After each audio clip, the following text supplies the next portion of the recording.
Some of the key points of my session that I touched on was to really provide the audience with an understanding of the environment in which we're providing care, the historic health disparities, the barriers to care, how the negative impacts of the social determinants of health have and continue to impact the health of transgender and gender diverse, gender expansive people.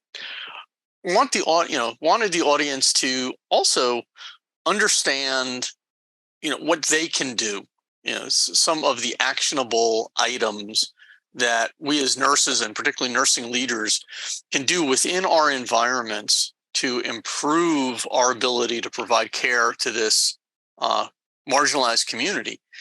And then also to be able to see what are some of the opportunities at the systematic and system level that have been challenges, but also provide opportunities for us to be able to make changes, to be able to better include data to drive health equity decisions, to be better advocates. And that's particularly important at a time today when the healthcare of transgender and gender diverse peoples is directly under attack across the United States.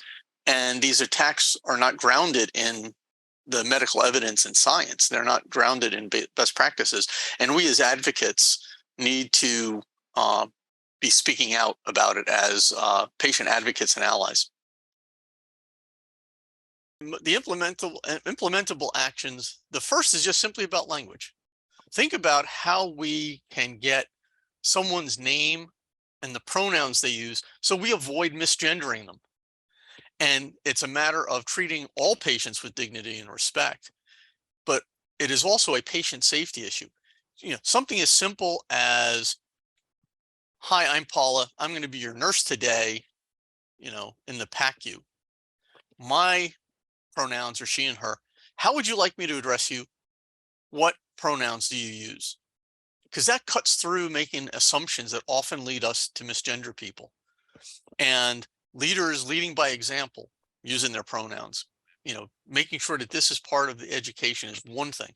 The second thing is to look at your systems, because for meaningful use, all of our electronic health records have to have the ability to capture what we call SOGI data, sexual orientation or gender identity, those demographics. Well, they're demographics that have healthcare implications and have the ability to really improve our ability to do patient-centered care.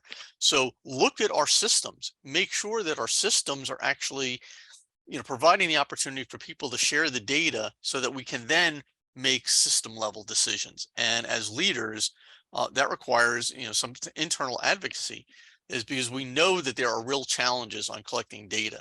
Also, kind of a third one to ask you, you said two, but I'll give you three, is we need to look at our internal policies for our employees.